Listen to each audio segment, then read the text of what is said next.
جی السلام علیکم دوستو، کیا حال چال ہے؟ امید کرتا ہوں سب خیر و عافیت سے ہوں گے۔ میں غلام محی الدین، آپ میرا چینل دیکھ رہے ہیں غلام محی الدین۔ دوستو، آج میں آپ سے بات کرنے والا ہوں مسلمان جرنیل کے اوصاف، یعنی کہ مسلم جرنیل میں کون سے اوصاف ہونے چاہیے۔ آج اس کے بارے میں ہم بات کریں گے۔ سب سے پہلے دوستو، عسکری میدان میں حسن خوبی سے قیادت کے فرائض سر انجام دینے کے لیے ایک مسلمان جرنیل میں ان فرائض کا ہونا بہت ضروری ہے۔ نمبر 1، صحیح اور راسخ عقیدہ۔ نمبر 2، شخصی وجاہت۔ نمبر 3، شجاعت۔ نمبر 4، ثابت قدمی۔ نمبر 5، قوت ارادی و قوت تنفیذی۔ نمبر 6، حسن منظر۔ نمبر 7، فن خطابت۔ نمبر 8، قوت اصلاح۔ نمبر 9، سخاوت و فیاضی۔ اور نمبر 10، عدل و انصاف۔ دوستو، یہ 10 خوبیاں مسلمان جرنیل میں ہونی چاہیے، ہر صورت ہونی چاہیے۔ اب ان کے بارے میں ہم تفصیل سے بات کریں گے۔ سب سے پہلے ہم صحیح اور راسخ عقیدے کی تفصیل کے بارے میں بات کریں گے کہ اس مسلمان جرنیل میں اس کا کیا، یعنی کہ اس کے کیا اثرات مرتب ہوتے ہیں۔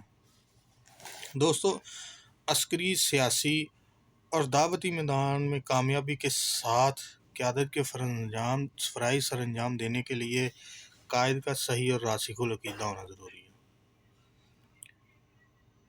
دوستو، مسلمان جرنیل کو اگر کسی میدان میں کامیابی حاصل کرنی ہے، کوئی بھی فتح حاصل کرنی ہے، تو اس کا راسخ العقیدہ ہونا بہت ضروری ہے، یعنی کہ اس کا عقیدہ بہت ضروری ہونا چاہیے۔ اس عقیدے کی صحت اور رسوخ کے اثر جو ہے نا، انسانی شخصیت پر بڑے گہرے اثرات کرتے ہیں اس کے، یعنی کہ انسان کے اندر یہ خوبی ہو تو انسان کی جو شخصیت ہے اس سے ہی واضح پتہ چل جاتا ہے کہ اس بندے کا عقیدہ کیسا ہے۔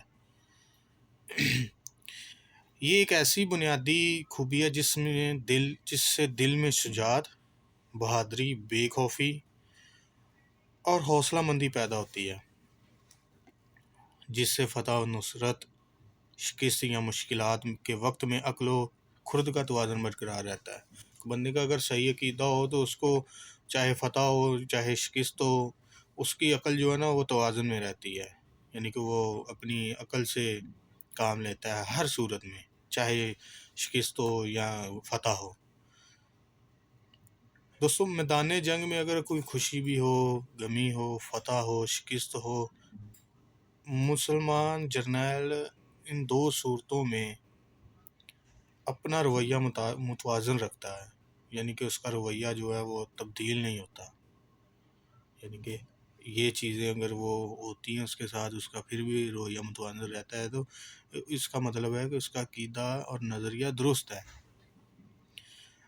عام طور میں دوستو، جنگی تاریخ میں دیکھنے کو ملا ہے کہ کسی کو اگر کوئی فتح و نصرت ہوئی ہے، یعنی کہ اس کو فتح نصیب ہوئی ہے، تو انہوں نے خون خرابہ کیا ہے، عصمت پامال کی ہیں، عزت نلام کی ہیں، اس جگہ کے جو بھی معاشرتی نظام تھے اس کو تہہ بالا کر دیا ہے، اور خوب یعنی کہ مستیاں انہوں نے کی ہیں، بھرپور مستیاں کی ہیں۔ لیکن جو اس کے برعکس جو مسلمان جرنیل ہیں، ان میں یہ خوبیاں نہیں پائی جاتی تھیں۔ وہ بڑے خوش اسلوبی سے، اگر ان کو فتح ہوئی ہے تو وہ کسی کی عزت، کسی کا مال، کوئی بھی اس کو نقصان نہیں پہنچاتے تھے۔ لیکن جب لشکر اسلام جب مکہ معظمہ میں داخل ہوا ہے تو آپ صلی اللہ علیہ وآلہ وسلم کی جو نگاہیں تھیں وہ اپنی اونٹنی کے جو کراہن ہوتے ہیں نا، یعنی کوہان ہوتے ہیں، اس کی طرف جھکی ہوئی تھی، یعنی کہ اتنا آپ کے اندر عاجزی اور انکساری تھی۔ اور آپ نے باحثیت جرنیل مسلمانوں کی فوج کی کمانڈ کرتے ہوئے یہ فرمایا تھا، لا تثرب علیکم اليوم۔ یہ کہہ کر آپ صلی اللہ علیہ وسلم نے عام معافی کا اعلان کر دیا تھا۔ جب آپ صلی اللہ علیہ وسلم مکہ میں داخل ہوئے تھے نا، فاتحانہ انداز میں فتح حاصل ہوئی تھی نا، تو عام طور پر تو تاریخ میں یہی دیکھا گیا کہ جس نے فتح حاصل کی جس علاقے پہ، اس کی اس نے اینٹ سے اینٹ بجا دی تھی، یعنی کہ وہ ہر طرح کا نقصان پہنچاتے تھے اس علاقے کو، لیکن آپ صلی اللہ علیہ وسلم نے یہ نہیں کیا۔ آپ نے یہ کہہ کے اعلان کر دیا تھا کہ آج سب کو معافی ہے، جو اپنے گھروں میں رہے گا ان سب کو معافی ہے۔ دوستو، اسی طرح ایک کامیاب جرنیل میدان جنگ میں پیش آنے والی جو مشکلات ہیں، مصائب ہیں اور نامساعد حالات میں ہمت ہارنے کی بجائے وہ اللہ تعالیٰ کی طرف راغب ہو جاتا ہے، یعنی کہ اللہ تعالیٰ کی طرف وہ دھیان کر لیتا ہے، اللہ کو یاد کرنے لگ پڑتا ہے۔ یہ عقیدہ ہونا چاہیے انسان کا کہ وہ ہر وقت اللہ کو یاد کرے۔ جب میں آپ کو اسی عقیدے کے بارے میں اور مزید بتاتا ہوں، ایک روز آپ صلی اللہ علیہ وآلہ وسلم دیوار کے ساتھ ٹیک لگا کے آرام فرما رہے تھے، تو آپ صلی اللہ علیہ وآلہ وسلم کے ایک جانسار ساتھی تھے، حضرت خباب بن ارت رضی اللہ تعالیٰ عنہ۔ ان پر بھی کافروں نے بہت زیادہ مظالم ڈھائے ہیں۔ وہ آئے اور انہوں نے عرض کی کہ یا رسول اللہ صلی اللہ علیہ وآلہ وسلم، اب تو ظلم کی انتہا ہو چکی ہے، اب اللہ تعالیٰ کی مدد کب شامل حال ہوگی؟ یہ سننا تھا کہ آپ صلی اللہ علیہ وآلہ وسلم نے دیوار سے ٹیک ہٹائی اور ان سے کہا، اے خباب، بس اتنی سی تکلیف سے تم نے ہمت ہار لی، تمہیں پتہ نہیں ہم سے پہلے جو لوگ تھے انہوں نے حق گوئی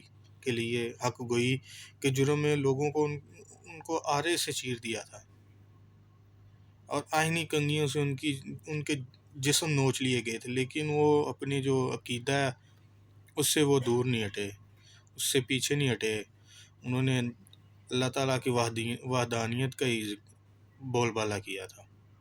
تم اتنی سی تکلیف سے ہار گئے ہو۔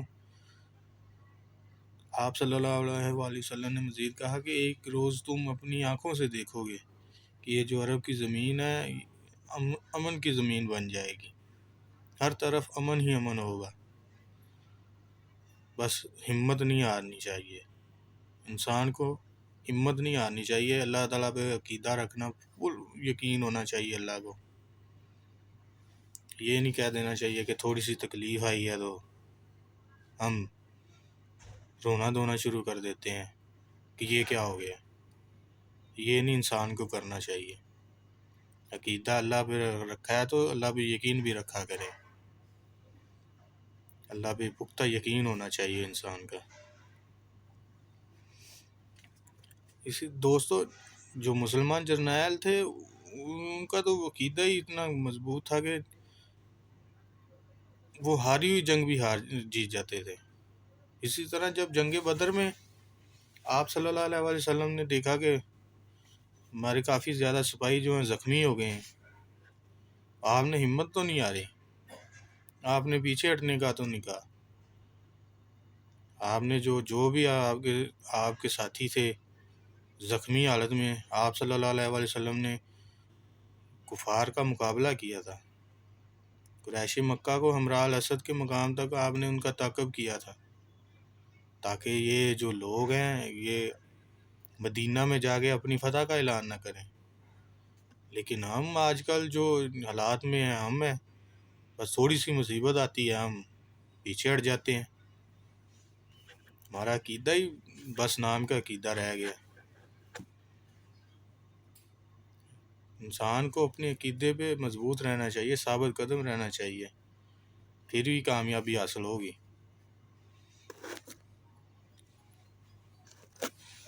اسی طرح جنگی تاریخ کے ایک عظیم جرنیل، مسلمان جرنیل حضرت خالد بن ولید رضی اللہ تعالیٰ عنہ نے قیدر کے روبرو زہر کی بوتل پی لی تھی، کیونکہ آپ رضی اللہ تعالیٰ عنہ کو اللہ پہ پختہ یقین تھا اور وہ زہر نے کام بھی نہیں کیا۔ ایک زہر انسان اگر کوئی عام انسان پی لے تو وہ تو اسی ٹائم اس کی موت ہو جاتی ہے، لیکن آپ رضی اللہ تعالیٰ عنہ کا اتنا پختہ یقین تھا کہ آپ نے پوری بوتل پی لی زہر کی، لیکن اس نے کوئی اثر نہیں کیا۔ یہ منظر دیکھ کے جو دشمن فوج کے لوگ تھے وہ حیران رہ گئے، یہ کیسے ممکن ہو گیا ہے کہ ایک بندے نے زہر پیا ہے تو زندہ کیسے رہ سکتا ہے؟ اللہ پہ ان کا پختہ یقین تھا، ایمان تھا، ان کا عقیدہ درست تھا کہ زہر بھی کام نہیں کر سکا۔ اسی طرح حضرت سعد بن ابی وقاص رضی اللہ تعالیٰ عنہ تھے، انہیں دریائے دجلہ میں اپنی پوری فوج اتار دی تھی گھوڑوں سمیت، کوئی نقصان نہیں ہوا، آپ نے دریا پار کر لیا تھا، حالانکہ اتنا خطرناک دریا تھا دریائے دجلہ، پھر بھی آپ نے اللہ پہ یقین رکھتے ہوئے اپنا عقیدہ انہوں نے درست رکھا، درست سمت میں چلے تو کچھ بھی نہیں ہوا ان کو، وہ صحیح سلامت چلے گئے دوسرے کنارے پہ۔ ہم آج تھوڑی سی مشکل ہو تو ہم پیچھے ہٹ جاتے ہیں کہ یہ کیا بنے گا ہمارے ساتھ، یہ نہیں پتا کہ جس نے پیدا کیا ہے، جس نے ہمیں ادھر دنیا میں بھیجا ہے، جس پہ ہمارا ایمان ہے، وہ ہمیں اکیلا تھوڑی چھوڑے گا۔ لیکن ہم بس ہمارا نام کا عقیدہ ہے، عمل کا عقیدہ نہیں ہے، بس نام کے ہم مسلمان ہیں، عمل ہم میں کچھ بھی نہیں ہے۔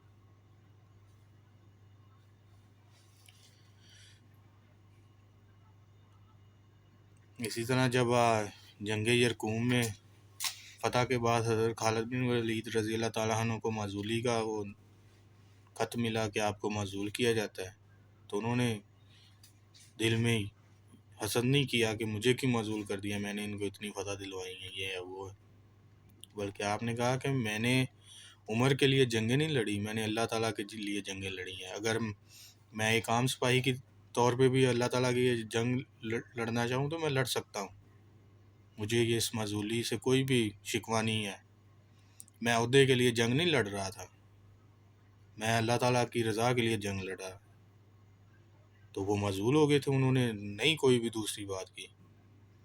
لیکن ہم آج کل اگر ہمیں کوئی دور کیا جانا، ہمارے گھر سے کوئی ہمیں پیچھے کر دے تو ہم کہہ دیتے ہیں یار میرے ساتھ ہی کیوں اس نے ایسا کیا ہے،